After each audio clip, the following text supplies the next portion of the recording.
السلام عليكم ورحمة الله وبركاته. halkani waa EBC News. dawadayaal ku soo dhawaada barnaamij ku saabsan xilka qaadista maayarka magaalada Hargeysa iyo ku-xigeenkiisa Cabdikariin Axmed Mooge iyo Khadar Nuur. haddaba warbixintan ayaanu waxaanu ku faahfaahin doonaa xaaladda markaasi cakiran ee golayaasha deegaanka ee magaalada Hargeysa ka dhex taagan. waxa kale oo aanu ku faaqidi doonaa sababaha keenay markaasi in xilka markaasi laga qaado labadoodaba. sidoo kale waxaanu eegi doonaa xildhibaanada markaasi maanta hadlay ee iyagu dhinaca garabka maayar ku-xigeenka ka soo jeeda ayaa iyagu hadlay oo iyagu qaylo afka furtay, isla markaana waxay sheegeen dhibaatooyinka markaasi taagan. waxaa kaloo iyadana ka daba hadlay suldaanka guud ee beesha Subar Awal oo isaguna markaasi afka furtay oo ka hadlay xilka qaadista maayar ku-xigeenka magaalada Hargeysa oo isagu suldaan u yahay. sidoo kale waxaanu ku eegi doonaa waraaqda ay soo saartay wasaaradda dowladaha hoose iyo horumarinta magaalooyinka oo iyadu markaasi u ogolaatay inay samaystaan kalfadhi aan caadi ahayn. haddaba warbixintan ayaanu markaasi ku faaqidi doonaa arrintaasi ee daawasho wanaagsan. haddaba bal waxaan markaasi faaqidi doonaa waraaqda marka hore ay wasaaraddu qortay. waxay sheegtay inay markaasi aqbaleen wasaaradda dowladaha hoose iyo horumarintu iyadoo ku duulaysa waraaqdii markaasi ay ka heleen 8 xildhibaan ee codsiga ka codsaday kalfadhi aan caadi ahayn inay qabsadaan ayaa waxa ay u dhigneed sidan: tiraac waraaqda oo ay soo gudbiyeen 8 xildhibaan ee golaha deegaanka ee degmada Hargeysa ee ku taariikhaysan 9 bishii shanaad 2026 ujeedadeeduna tahay soo jeedin kalfadhi aan caadi ahayn kaas oo ah mooshin xilka qaadis duqa iyo ku-xigeenkiisa, iyadoo aan ka duulayno cutubka 6 qodobkiisa 5 farqadiisa ba ee xeerka ismaamulka gobolada iyo degmooyinka xeer number 23/2019 oo dhigaya in 3 meelood hal meel golaha deegaanka codsi qoraal ah ay ka soo gudbiyeen dalabka qabashada kalfadhiga aan caadiga ahayn, isla markaana tix raacaya qodobka 11aad farqadiisa 4 oo u dhigan in asbaabta aan caadiga ahayn lagu cadeynayo qoraalkaasi ajandihiisa shirkaas. sidaa daraateed waxaan golaha deegaanka ee degmada Hargeysa u ogolaanay kadib markii aan ku qanacnay qodobada ay cuskadeen xilka qaadista in ay qabsadaan kalfadhi aan caadi ahayn oo ku taariikhaysan maalinta Isniinta ee ay bishu tahay 12 bisha shanaad 2026 saacadu markay tahay 7 subaxnimo. sidoo kale gudoomiyaha gobolka Maroodi Jeex waxaan faraynaa inuu qabto kalfadhiga aan caadiga ahayn. waa tahay waraaqda markaasi ay soo qoreen wasaaradda dowladaha hoose ee Somaliland waxay muujinaysaa in markaasi kalfadhiga aan caadiga ahayn uu dhacay saaka oo bishu ay ahayd 12 waqtiga oo asteeyana ay ahayd 7:00. waxa markaasi shirki markuu dhacay kadib ay banaanka u soo baxeen waxa halkaasi ka dhacay in ay saxaafadda u waramaan xildhibaanada markaasi iyagu taageersanaa Khadar Nuur. xildhibaanadaas oo markaasi aad iyagu uga hadlay arrintaas ayaa hadaladoodii waxaa ka mid ahaa sidan: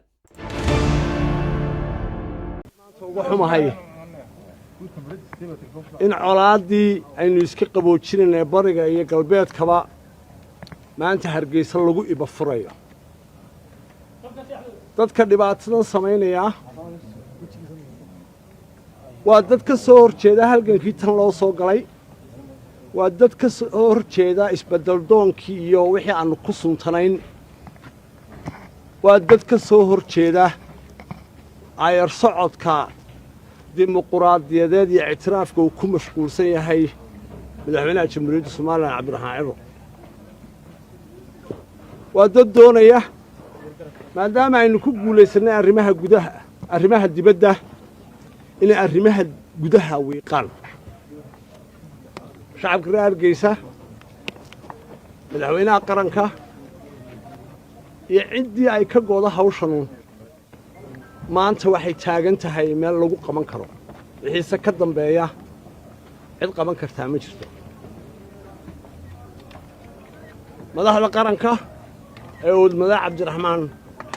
ciro golayaasha qaranka ee golaha guurtida iyo golaha baarlamaanka ku jiro haddii aynu doonayno inaynu dimuqraadiyadda ka guuraya hay-adaha qaranka ay noo dhisan waxaynu u guuraynaa traditional form markaynu traditional form u guurana macnaheedu waxa weeyaan in aan goordhow la kontarooli karin meesha ay gaadho halkay ku daba leedahay waannu garanaynaa aad iyo aad ugu mahad celinayaa saxaafadda madaxa bannaan oo halkan ku xaadiray inteedii badnayd xaalado jira awgeedna halkan u timid aad iyo aad baad u mahadsantihin waxaan idinka iyo ummadda reer somalilan iyo reer hargeysaba aan doonayaa inaan la socodsiiyo una sheego iyada oo ay beryahan dambeba aan war inagu sheekanayn oo ay arrini ka taagan tahay dowladda hoose ee caasimadda hargeysa ee dalka waxaa soo kordhay maanta warqad mooshin ah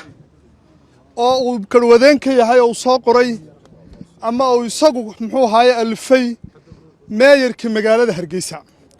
warqaddaa ujeeddadoodu waxay tahay waa galfadhi aan caadi ahayn oo xilka qaadisa waxaynu ogeyn maayarka cabdikariin axmed mooge sanadkii ama labadii sane ee u dambeeyey inuu sheegayey inuu iscasilayo oo uu mas-uuliyaddii uu qaranka u hayey ee dowladda hoose u hayey ku soo celinayo dowladdii hoose iyo ummaddii reer somalilan waxaa saaka yimid warwarkii ka duwan oo ah kalfadhi ha la qabto oo xilka qaadis ha la sameeyo oo meeyar ku-xigeenka caasimadda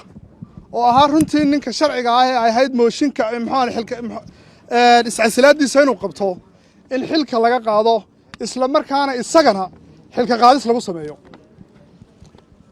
warqaddaasi waa warqad sharciyan aan runtii ku habboonayn maanta shaqo maanta aan ku habboonayn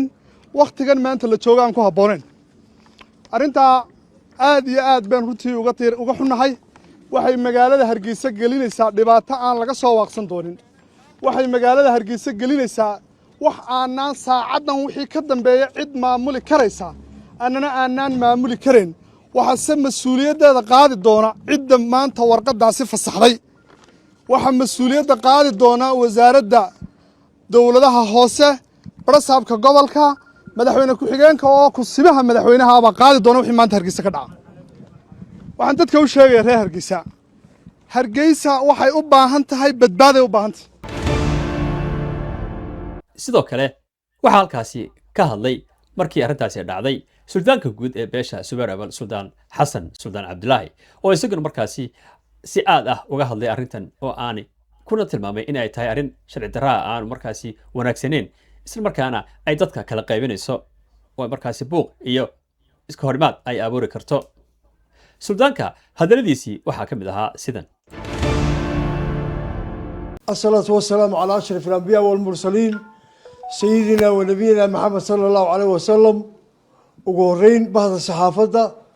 يوم مجتمع شعب وين رئيس somalilan dowladii shicibba gudayo dibadba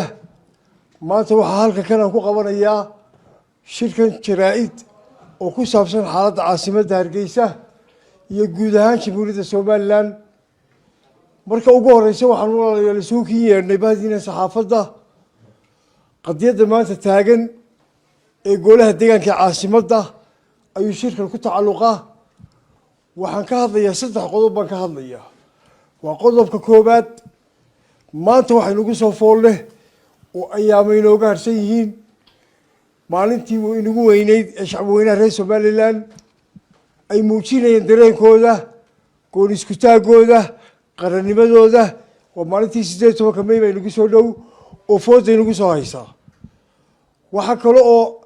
maanta aynu garanaynaa in maanta dalkii somalilan aqoonsi helay loola baahan yahay midnimo wada jir shacbigu uu gacmaha isku qabsado oo laga digtoonaado wax kastoo caqabad ku keenaya maanta waxaynu diraynaa fariin somalilan waxaa kusoo foollay wufuud waaweyn iyo caalamkii oo dhan baa eegaya looma baahna maanta golaha deegaanka arrinta khilaafka ka dhex yimid waxay taasi sababaysaa ama sababtay oo ay keentay kala qaybsanaan bulshadii ah oo shacbiweynihii caasimadda ah caasimadda jamhuuriyadda somalilan hargeysa waa muraayadii laga dheehanayay qarannimadeenna wada jirkeenna quruxdeenna sharafkeena laga dhahanayay weeyaan haddii maanta khilaaf ka dhaco caasimadii oo madaxii ah madax hadduu ku xanuuno meel ku fayoob ma jirto waxa weeyaan markaa maanta kow waxaan la hadlayaa u dirayaa baaq dhammaanba golaha deegaanka jamhuuriyadda somalilan ee caasimadda hargeysa waxaa kaloo u dirayaa qodobka labaad xukuumadda oo uu maanta kusiisime ka yahay madaxweyne ku-xigeenka jamhuuriyadda somalilan waxaynu ognahay in madaxweynihii somalilan maqan yahay isagoo maqan baa muddayaa ayaa golayaashii wax kordhiyeen oo aan la xishmayn taasina waa nasiib darro weyn maanta haddii loogu daro caasimadii oo maanta aad arkayso inay kala qaybsan tahay maanta looma baahna waxaa la sheegayaa in kalfadhi la qabanayo kalfadhigaasi waxaan ka digayaa inay xukuumaddu joojiso oo aan la qaban oo aan laynagu baaqbaaqin arrintaa laga hortago la joojiyo wax alla wax tallaabo la qaadaya aanay jirin anigoo odaygii qaranka somaliland oo maanta maamuuska koobaad ama xurmo badan ku leh xukuumadda waxaan uga digayaa waxyaabaha maanta la wadwado in ay joojiso beled daama la qabtay daba la qabto ma laha waxa weeyaan halkaasi waxaa maanta imanaysa khilaaf xoog leh baa jira magaaladu waa kala qaybsan tahay ku qaybood bay kala noqotay maanta maalintii aynu maayar iyo maayar ku-xigeen ku mashquul lahayn maaha ha la joojiyo dibna ha loo dhigo ha ina dhaafaan labada munaasabadood ee qaaliga ah ee inagu soo beegan hadday tahay 18 May iyo hadday tahay 26 Juun oo iyadoo ku xigta waa tahay dawadayaal haddaba bal waxaynu markaasi falanqayn doonaa iminka waraaqda markaasi wasaaradda ay soo dirtay dowladaha hoose taasoo markaasi muujinaysa inay aqbaleen in ay qabsan karaan shirkaasi haddaba su-aasha aan isweydiinayna waxay tahay maxay u cuskadeen qodobada ay u cuskadeen in xilka laga qaado maxay tahay sababaha mooshinka ee xilka qaadista duqa iyo ku-xigeenkiisa oo wada jir ah 8 xildhibaan waxa ay soo qoreen waraaqdan haddaba waraaqdii ay soo qoreen ayaan idiin akhriyayaa bal aanu dhegaysano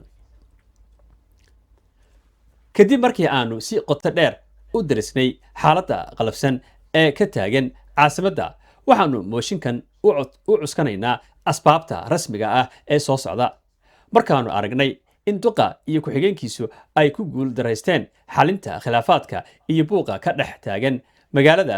kaas oo keenay kala qaybsanaan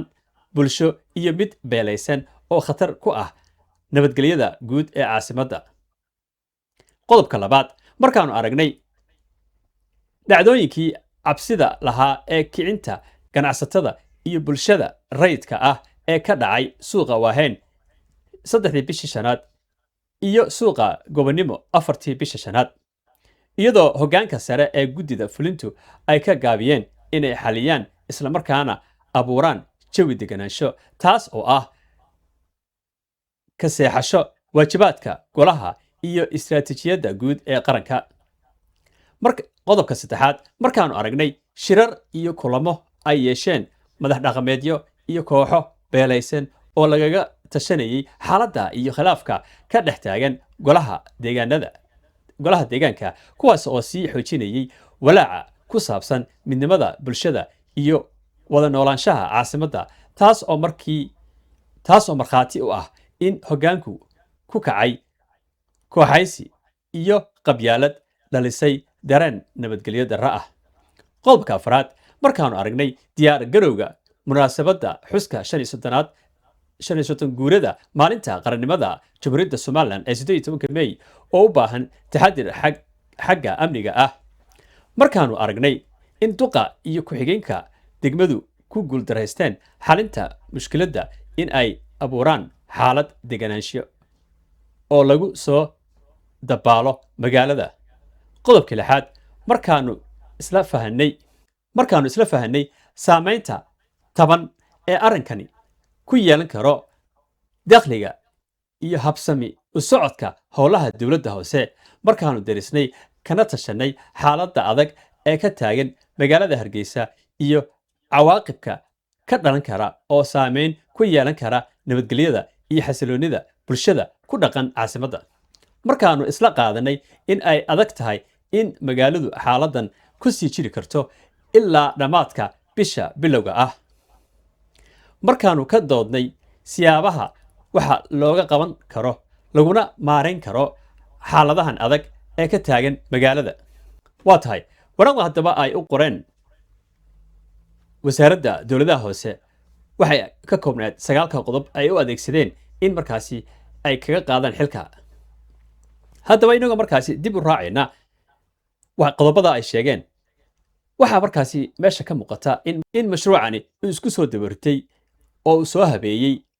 maayarka magaalada caasimadda hargeysa cabdikariin axmed mooge isagoo markaasi ujeedooyin kala duwan markaasi ka leh ujeeddada ugu muhiimsanna ay tahay in markaasi maayar ku-xigeenka khadar nuur uu meesha ka saaro oo aanu noqon maayarka markaasi magaalada hargeysa si markaasi arrintaasi ay u dhacdo cabdikariin axmed mooge haddii uu doonayo inuu soo noqdo iyo haddii uu doonayo inuu meesha xilka ka tago labadaba waxa mashruucan ka shaqeeyay oo markaasi muuqata in dowladduna ay ku taageersan tahay in cabdikariin axmed mooge sida uu doonayo isagu markaasi loo fuliyo iyadoo markaasi loo raacayo nidaamka xeerarka dowladaha hoose iyo nidaamka xeer hoosaadka golaha deegaanka magaalada hargeysa haddaba nashqadan cajiibka markaasi uu ciyaaray cabdikariin axmed mooge ayaa waxay tahay in labadoodaba la isla rido halkii isagu uu markaasi is casili lahaa maadaama uu hore u ballan qaaday inuu xilka ka digayo isna casiliyo sidii hore u sheegaba isaguba balse waxaa su-aasha meesha taalla ah aan la ogeyn inuu isagu xilka dib ugu soo noqon doono iyo kale oo uu markaasi dib isu soo sharxi doono waxa kaloo iyadana aan la ogeyn in markaasi uu sidaasi xilka uu kaga degi doono haddaba awoodda markaasi khadar nuur oo ah maayar ku-xigeenkii magaalada hargeysa uu ku leeyay golaha dhexdiisa intay la eg tahay awoodda markaasi maayar ku-xigeenka waxaa la odhan karaa haddii ugu bato waxa uu haystaa ilaa 7-8 xildhibaan xildhibaanaduna golaha deegaanka hargeysa waxay ka kooban yihiin 21 xildhibaan haddii markaasi cod la qaado majority ayaa markaasi laga helayaa balse haddii markaasi taageero uu ka helo xagga cabdikariin uu kula taageeri lahaa inuu noqdo maayarka isaga ku xiga waa uu samayn kari lahaa balse waxaa jira calqalado badan oo markaasi iyagu dhinacyo badan ka kala socda waxaa jirta in markaasi qabaa'ilada deegaanka magaalada hargeysa qaabkay u degan yihiin ay iyagu markaasi ololo ugu jiraan waxaa jira deegaanka uu ka soo jeedo cabdikariin axmed mooge oo qudheeda ayaa iyagu ku loolamaya kursiga inay maayarka markaasi ay qaataan oo uu cabdikariin axmed mooge u banneeyo meesha waa arrin jirta markaasi arrintaa qudheedu iyaduna oo meesha aan ka maqnayn si kastaba ha ahaatee waxaa jirtay odayaal markaasi si ay sheegeenba odayaal qabaa'il ah oo markaasi iyagu hadlayay oo ka sheekeynayay arrimahan golayaasha deegaanka dhexdooda ka dhex jira qaar waxay lahaayeen maayarku isma casili karo qaarna waxay lahaayeen maayarka annagaa leh oo markaasi maayarka ayaa anagu nala ku wareejin doonaa isku soo wada duub muranka halkaasi markaasi dhex yaallay ee isdaba socday ayaa waxa uu abuuray jawi nooc kale ah oo dadku markaasi ay ku kacaan oo ay iska hor yimaadaan haddaba sidee buu noqon karaa markaasi in arrintani ay noqoto arrin markaasi si degan ku dhammaata oo raalli laga yahay wax kastaba waa ay noqon kartaa waxaa bilaami karta in markaasi ay khalkhal gasho dabaaldega 18 May waxaa dhici karta in markaasi ay rabshado hor leh ay bilaabmaan oo labada dhinac labada garab kala taageeraya arrin ku habbooneed ma ay ahayn xilligan hadda lagu soo beegay ee ah xilliga dabaaldega 18 bisha May oo ah maalinta qarnimada Somaliland waa tahay haddaba arrimahaas oo dhammi waxay keeni karaan khilaaf sii ballaadha oo markaasi burbur u horseeda dadka waxaa muhiim ah in markaasi ay dowladdu ay tallaabooyinka ay qaadayso ay si mug leh ay ugu fiirsato waxaa la odhan karaa arrintani waa arrin markaasi aan u wanaagsanayn xilliga lagu soo beegay